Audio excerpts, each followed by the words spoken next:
noite. Como eu expliquei no vídeo anterior, eu não entendo muito dessas ferramentas. Eu, como TI ou blogueira, sou uma excelente psicóloga, não entendo nada disso, mas alguma coisa aconteceu, eu vou tentar descobrir, mas eu sei que eu fui bloqueada, tá? Então, assim, hoje eu tinha separado um tema pra gente bater um papo, né? A ideia era a gente bater um papo, mas agora eu vou conversar e depois vocês podem comentar, quero ouvir vocês, saber como que vocês estão lidando com os temas que eu vou trazer.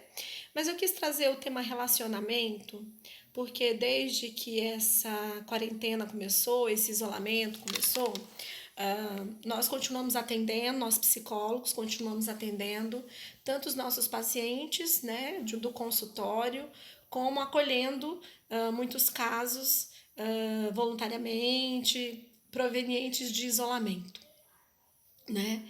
E o que tem aparecido bastante, tanto para encaminhamento nos grupos dos colegas, como mesmo como fala dentro do consultório. Os relacionamentos, tá? Tem surgido muitas angústias, que eu vou falar um pouquinho, como eu disse no primeiro vídeo, das caixinhas não cuidadas, as pessoas que não estavam fazendo as suas faxinas emocionais, né? A gente lembra de fazer atividade física para queimar a gordurinha e ficar bonitinho, barriga tanquinho, né? A gente lembra de ir no cabeleireiro, né? Fazer as luzes, retocar as luzes, fazer as unhas. A gente lembra de renovar o guarda-roupa, a gente lembra de até pensar na espiritualidade, a gente lembra de muitas coisas. Mas tem uma gavetinha que é a gavetinha emocional dos sentimentos, emoções, pensamentos e de como a gente lida com a nossa vida, com a nossa história, com o que a gente viveu, a gente não gosta muito de olhar. Isso tem feito com que muitos problemas de relacionamento estejam surgindo, tá? Eclodindo, que é o que eu costumo dizer. Isso foi uma discussão, inclusive, em um dos grupos dos colegas me disseram: não, isso não é um problema de isolamento, isso aqui não é demanda para a gente atender no atendimento voluntário, porque isso aqui não é de isolamento, isso aqui é depressão, isso aqui é ansiedade, isso aqui é estresse pós-traumático, isso aqui é relacionamento conjugal, isso aqui é dependência química. Tudo isso está aparecendo. E eu disse: gente, é isolamento. Porque todo mundo parou e a correria que faz a gente fugir e pensar em outras coisas, não tem um paciente, não tem uma pessoa que não tenha me dito isso em algum momento dentro da psicoterapia ou mesmo em conversas com as colegas, né? Nas redes sociais que a gente tem conversado, que é assim: puxa, agora eu parei e olhei para isso, puxa, agora eu tô fazendo tal coisa, eu nem percebia. Então as pessoas estão precisando se perceber, as pessoas estão precisando se olhar.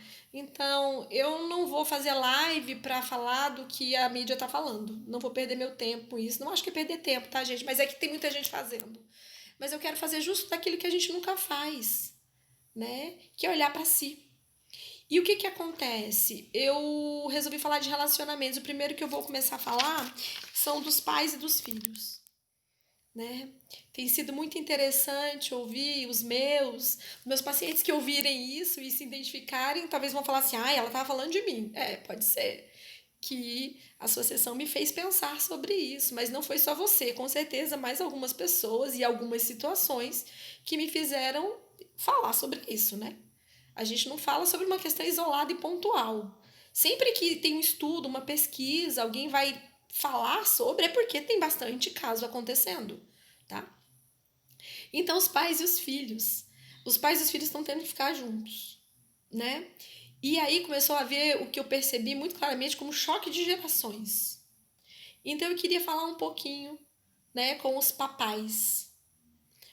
Papais, mamães, agora você tá tendo que olhar para o seu filhinho desde o pequenininho, de 1 ano, 2 anos, 3 anos, 4 anos, 5 anos, que tá aí dentro de casa, e eu atendi vários casos, as crianças estão elétricas e elas querem atenção, e agora elas têm as mães e os pais só para eles, né? Eles querem usufruir disso. Então, assim, vão ter que olhar para isso. E aí os pais falam: eu não aguento, porque ele não para, porque isso, mas um dia você foi criança e você fazia a mesma coisa, tá? Você pode ter esquecido, mas você fazia a mesma coisa.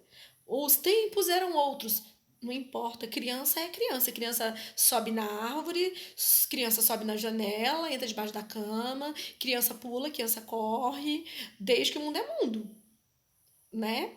Muda a situação, a circunstância e a cultura, mas não deixa de fazer. Criança quer brincar de videogame, se não corre fora, corre dentro do videogame, quer ficar horas no videogame, ou quer cozinhar, ou quer enfim. Então, os papais estão tendo que olhar e estão tendo que perceber que esses filhos estão pedindo atenção, né? Os mais velhos, os adolescentes, tá tendo um choque um pouco diferente, que são os conflitos de o pai tem uma vivência, no meu tempo era assim, na minha época era assim, eu fazia desse jeito e agora você faz assim, porque o seu jeito está errado. Quem disse? Você está prestando atenção no mundo de hoje? Será que o seu jeito se adapta ao mundo de hoje? Você já fez essa pergunta para você? Será que não está na hora de vocês sentarem e entender? Filho, você fala isso por quê? Por que você fala que tem que ser desse jeito? Né? Eu respeito todas as religiões e até os que não têm religiões. Religião, né? Religiões ficou ótimo agora, gente. Perdão. Mas eu sou uma pessoa temente a Deus, e quem me conhece sabe e eu não tenho vergonha disso. E tem um texto bíblico que diz assim, que triste é o velho e o ancião que não se deixa mais admoestar. Então as pessoas mais velhas acham que elas sabem tudo. E eu tô tendo muitos casos de adolescentes e jovens que estão tendo que conviver com os pais mais velhos e que não estão aguentando. Porque tudo que eles fazem tá errado. Gente, será que tá mesmo? Eu não tô falando que tá certo, tá bom? Eu não tô aí. Mas eu queria que vocês pensassem, será que tá errado também?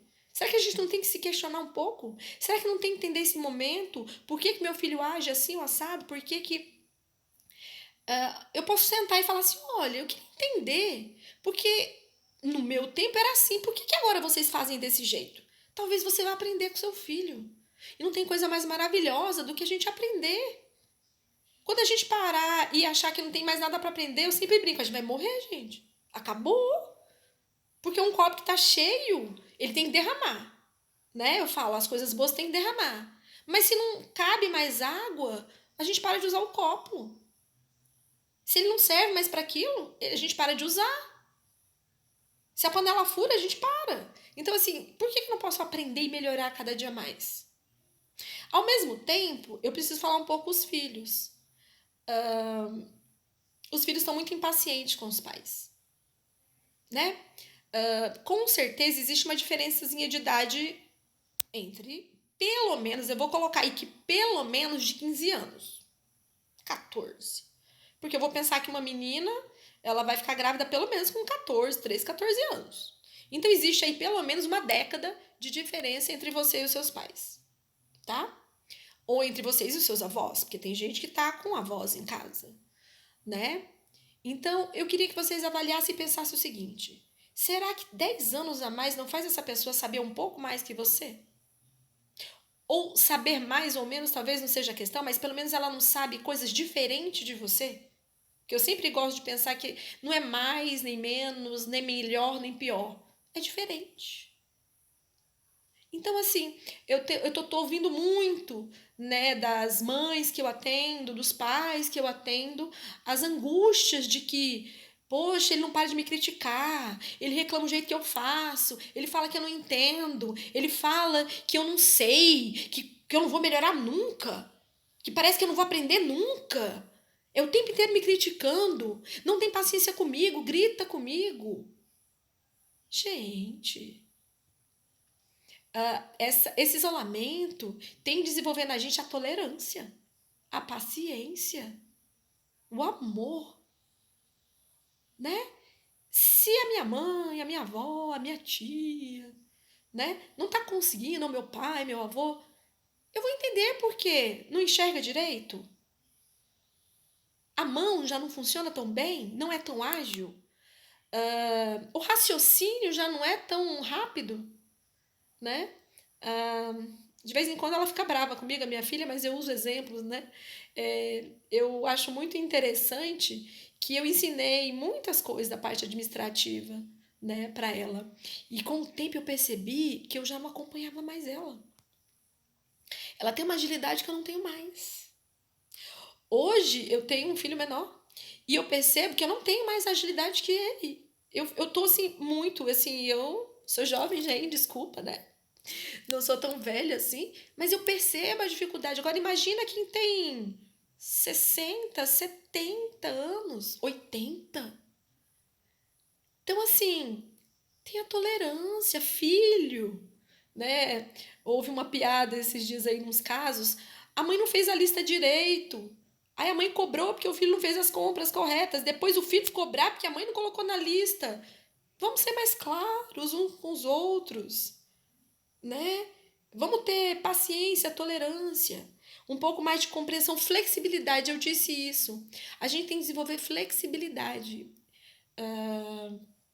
Quem me conhece ou quem é meu paciente sabe que eu gosto de usar muito a natureza. Eu falo que a natureza ensina muito pra gente. E eu nunca vi a água parar no rio e bater numa pedra e falar assim: pedra, sai da minha frente. Porque agora eu quero passar aqui e você tá me impedindo. Pedra, sai da minha frente. A pedra não sai. Sabe por quê? Porque a água contorna. Se não der para passar pelo lado, ela passa por cima. E se pelo lado não for suficiente e por cima não for suficiente, ela infiltra e evapora. A água é flexível. O bambu, tão forte, né? Eu não sei se vocês sabem, mas em caso de tempestade, o bambuzal é uma das últimas coisas que é arrancada. Tamanha a força que ele tem. Mas ele é flexível, ele vai no chão. E sem barulho. Um exemplo que eu gosto de dar muito, pega uma seringueira bem velha e numa tempestade, se ela rachar, é um barulho. Quem já viu uma árvore grande cair, parece que não está acabando. É um barulho. É uma coisa horrorosa. Ah, o bambu a gente usa nas musiquinhas de meditação, nas musiquinhas de recepção. Quando a gente tem insônia, a gente indica para paciente. É aquele barulho, né? É um som gostoso de ouvir. Então a gente precisa se transformar em bambu com os nossos pais, com os nossos parentes, com os nossos filhos. A gente tem que ter um tom de falar que seja agradável. A gente tem que responder com as pessoas de uma forma que as pessoas não se sintam acusadas, que as pessoas não se sintam afrontadas. É sempre possível? Não. Mas aí a gente vai lá e tenta consertar. Olha, eu não quis dizer isso. Você não está entendendo. Eu acho que a gente não está se comunicando bem. Não foi isso que eu quis dizer. Eu quis dizer isso, isso, isso. Né? A comunicação é uma coisa difícil mesmo. Talvez eu faça uma live sobre comunicação. Tá? Mas eu preciso aprender a ser sábio. Sábio aprende com o erro dos outros. Então, assim, quantos filhos podiam nesse momento conhecer um pouco da própria história? Tem gente que não sabe a história. Tem gente que não sabe a história da família. Tem gente que não sabe a história da cultura. A gente tem japoneses, italianos, alemães. O nosso país ele é tão vasto e tão diverso. Tem gente que não sabe a história do próprio povo. Hoje eu descobri que meu sobrenome pode ser judeu. Eu não sabia, gente. Lima pode ser judeu, né? Um queridíssimo hoje me informou isso. Então, eu aprendi isso hoje. Lima pode ser de origem judaica, porque teve um problema no dia primeiro, né? Que inclusive é por isso que existe o 1º de abril, foi uma mentira lá para esconder os judeus e tal.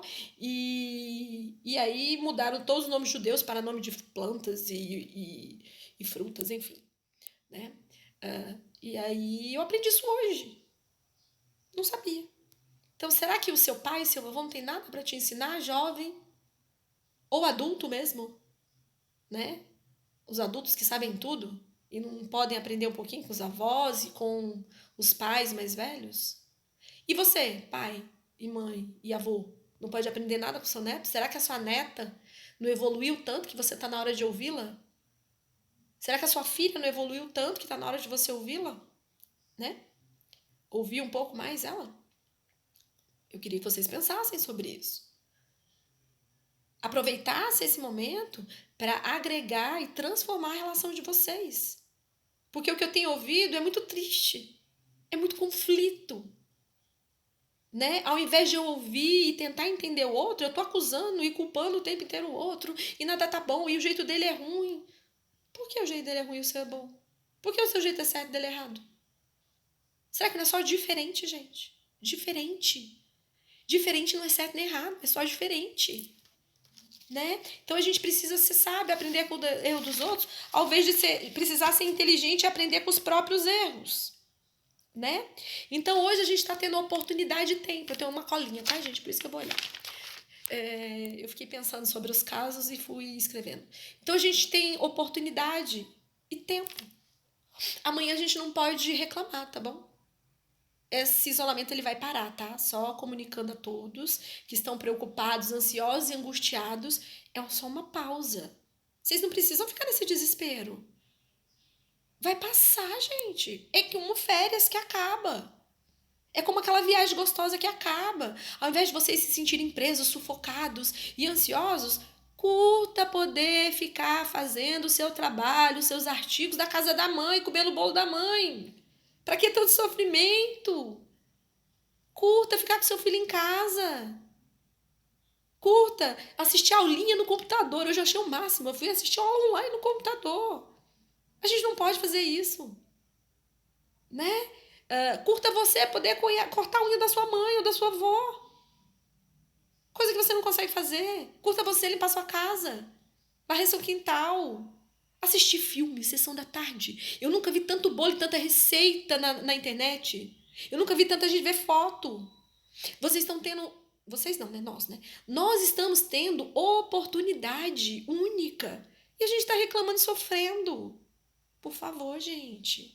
Vai passar e depois a gente vai ficar se lamentando. O ser humano, né? Eu falo que o ser humano, ele é a pessoa para se lamentar. A gente tem a oportunidade agora de curtir. Aí a gente não tá curtindo. Quando acabar, a gente vai lamentar porque não curtiu. Pelo amor de Deus. Né? Ou por tudo que vocês acreditam, né? Vamos aproveitar, porque nada que acontece na nossa vida é por acaso, alguma lição tem, né? Mas não é só os pais e os filhos que estão nesse caso, tá? Eu queria falar um pouquinho dos casais. Gente, aquelas gavetinhas que eu falei no início, aquelas gavetinhas estão pipocando. Tudo que os casais não olhavam. O jeito de ser, o tom de voz, a roupa que usa, as manias, o ronco, a chatice, a sexualidade de qualquer jeito, os objetivos que estavam travados, os sonhos frustrados. Tá tudo emergindo agora. Tudo emergindo.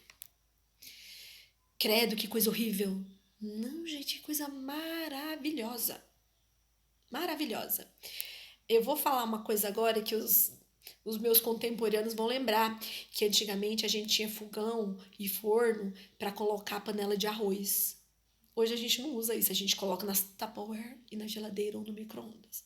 Mas os meus contemporâneos lembram que a gente esquecia às vezes que tinha arroz feito e fazia arroz novo e depois 2, 3 dias a gente começava a sentir o cheiro da panela de arroz no forno, toda mofada, gosmenta, com aquela coisa horrorosa. Talvez você nunca esqueceu no forno, porque hoje em dia não tem isso, mas você já esqueceu uma panela de feijão e abriu e tá aquela gosma, aquela coisa branca. Ou você esqueceu um pão dentro do armário e abriu e tava todo mofado. Então isso é o que acontece quando a gente deixa a nossa emoção, as nossas angústias, as nossas coisas mal resolvidas guardadas, tá? Elas apodrecem a nossa alma, a nossa mente e elas nos trazem sintomas. Algumas pessoas agem, né? Nós psicólogos chamamos de acting out. A gente age, a gente atua e a gente começa a se comportar. Outras pessoas somatizam, começam a ter doença. E assim cada um tem a sua dinâmica. Eu falo que cada ser humano tem a sua dinâmica única e própria, né? O fato é que não fica sem sair. Eu brinco que nós somos uma panela de pressão. Tem que ter uma válvula, senão a gente explode. E por algum lugar vai sair. Eu brinco, gente, por algum lugar vai sair, né? Então, os casais tá saindo. E tá tendo muito conflito. Muito conflito, né? Os casais, eles não estão conseguindo Se ouvirem, né, eles não estão se ouvindo. Tá tendo assim, é os meus desejos, é o meu umbigo, é o que eu quero. Né? Há poucos minutos atrás eu atendi um casal e eu disse: "Ah, vocês vieram para terapia para resolver o problema do outro, para o outro ser do jeito que você quer? Foi para isso?" Eles vão ouvir e vão saber que eu tô falando deles. Né? Então, assim, a gente não vem para terapia, ou a gente não senta para um diálogo, ou a gente não busca assim, ó, você agora vai fazer o que eu quero porque eu quero ser feliz. Não, gente. Nós precisamos nos avaliar e pensar o que nós estamos contribuindo de positivamente ou negativamente nesse relacionamento. De que forma eu posso contribuir para ser melhor?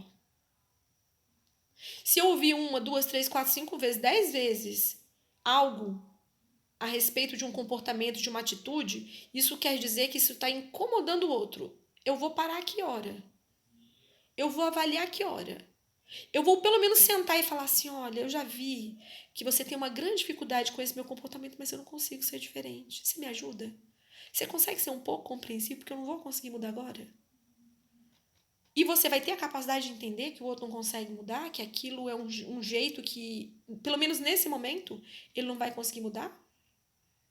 Ou tem que ser do jeito que você quer? Eu tô vendo um monte de casal querendo que o outro seja do jeito que ele quer para agradá-lo.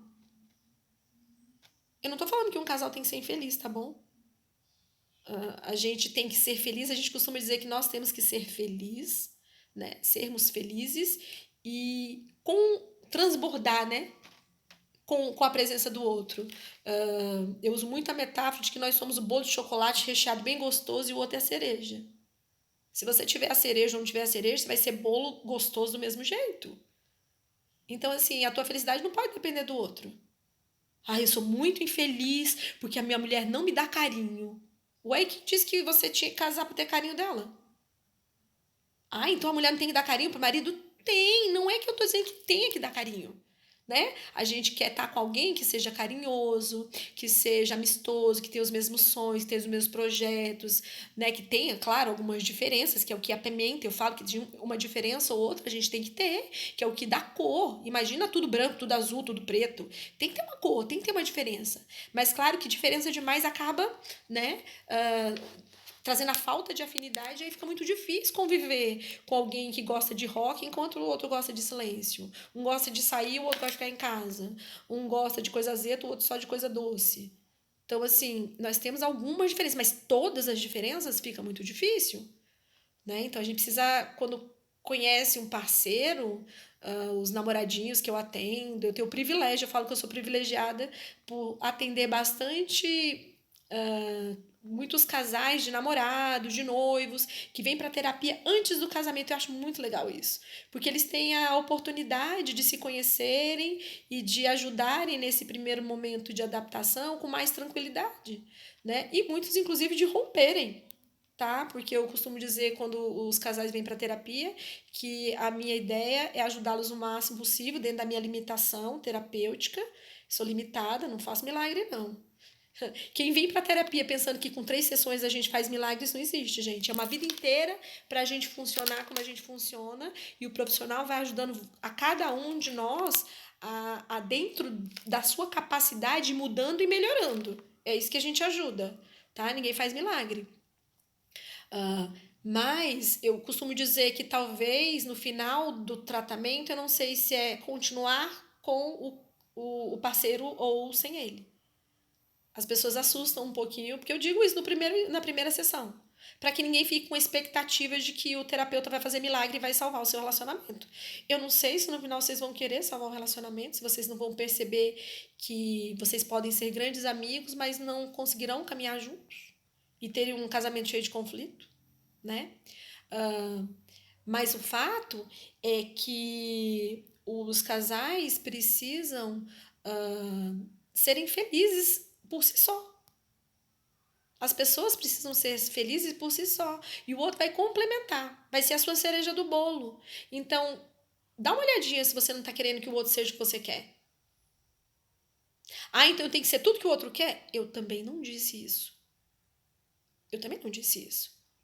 Mas se eu resolvo estar com alguém, eu não vou escutar? Eu não vou ouvir? Eu não vou estar atento ao outro? Eu vou ficar olhando só pro meu umbigo? E por que que então eu vou ficar com alguém? Então eu moro sozinho? Se eu quero fazer só o que eu quero, do jeito que eu quero, do meu gosto, talvez eu tenha que optar por morar sozinho e ficar só. Eu não posso obrigar o outro a casar comigo para me fazer feliz e fazer tudo do jeito que eu quero. Isso é egoísmo, egocentrismo. Isso é doença, isso não é amor. Você querer mudar o outro? Não gosta do jeito que o outro fala, não gosta do jeito que o outro escreve, não gosta do jeito que o outro se comporta, não gosta das escolhas, não gosta das manias, não gosta da comida, não gosta. O que você está fazendo com essa pessoa? Não, porque ela tem que mudar. Não, porque ele tem que mudar. Quem disse? Você tem que aceitar essa pessoa. Se você ama, você vai aceitar, né? Com todas as qualidades que você precisa reconhecer, porque as pessoas têm uma. Nós, seres humanos, tá, gente? Eu também sou uma pessoa, eu me coloco aí. Nós temos uma capacidade muito grande de julgar e criticar, e uma dificuldade muito grande de elogiar. E esse tempo de isolamento, a gente está tendo que olhar para isso. O que o outro faz de bom? Então vamos elogiar mais e vamos deixar a crítica um pouco no lixo, porque crítica não agrega em nada. Ai, crítica construtiva. Não. Crítica não é construtiva. O que é construtivo é um conselho, né? O que é construtivo é uma opinião. Eu posso te dar uma opinião? Eu posso fazer uma avaliação junto com você? Você quer? Isso sim. Agora, enfiar o dedo para alguém e falar assim, não, porque eu vou te dar uma crítica construtiva, porque isso que você faz é horrível. Não, isso não. Você não está ajudando o outro, né? Você simplesmente está querendo desabafar uma coisa que você não está gostando, né? O diálogo, olha, eu sempre falo que os casais eu tenho que colocar em primeira pessoa. Olha, eu me sinto mal quando você faz isso. Eu me sinto, né, angustiada quando você fala desse jeito.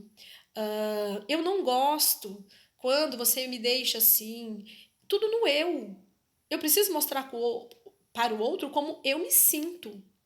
Eu não tenho que apontar, você faz, porque você é assim, porque você. Não, não. Eu não tenho esse direito. Sabe por quê? Porque o outro é o outro. Eu posso mostrar o que ele está causando em mim. E aí, se ele me amar, ele vai mudar. Porque quando a gente ama, a gente não quer causar o mal pro outro.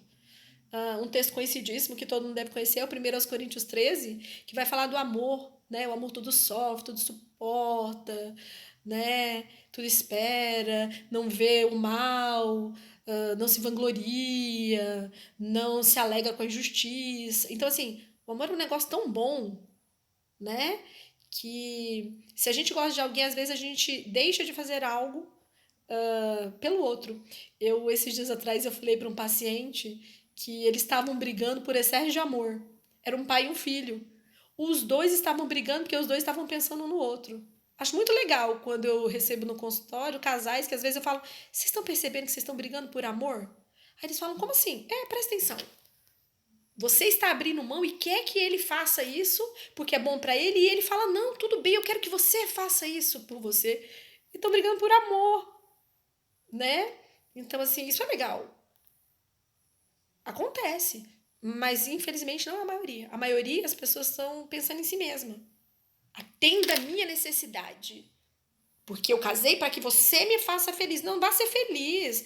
Vai fazer um hobby. Vai praticar um esporte. Vai pensar na sua profissão. Vai estudar. Vai fazer amigo. Isso é a sua felicidade. Você tá infeliz? A minha dica é procure um terapeuta, tá? Procure um terapeuta. Vai entender porque você tá infeliz e vá ser feliz. Mas não coloca o peso em cima do seu parceiro. Ele não tem essa obrigação de fazer você feliz. Quem disse isso? Ele pode fazer a sua vida ser mais gostosa. Eu falo que o parceiro faz a gente transbordar, né? Eu poderia fazer tudo isso sozinho, mas eu faço junto com você. É tão bom, tá? Diferente do que as pessoas pensam, ser casado é muito bom, tá bom? A gente tem conflito, a gente briga, mas quando a gente aprende a superar, não tem coisa mais deliciosa do que você superar conflito, do que você viver junto, quando os dois, um escuta o outro, quando um pensa no outro. Agora, quando um fala que o problema é só do outro, o problema é seu.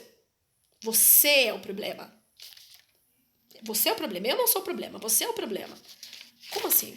Se são duas pessoas, é 50% cada um. Eu sempre digo que toda briga, toda discussão, todo problema tem 50% de cada um, né?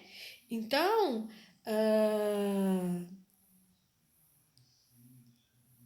não pode ser só as minhas vontades, né? A relação tem que ser uma coisa que eu costumo dizer, eu não vou conseguir fazer agora porque eu tô segurando aqui o celular, mas eu queria que vocês colocassem uma mão junto da outra. Liçãozinha agora, vamos parar um pouquinho. Coloca uma mãozinha junto da outra e começa a esfregar bem forte. Bem forte.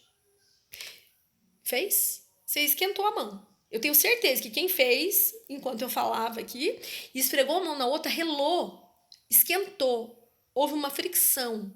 Toda vez que um carro rela na parede, a parede fica lá com a tinta do carro. Né? Tem uma fricção. A relação é estar próxima, é estar junto. Não tem como eu me relacionar se eu fico distante. Tá? É uma das coisas que eu tenho percebido também. As pessoas estão distantes uma das outras e dizem que estão tendo uma relação.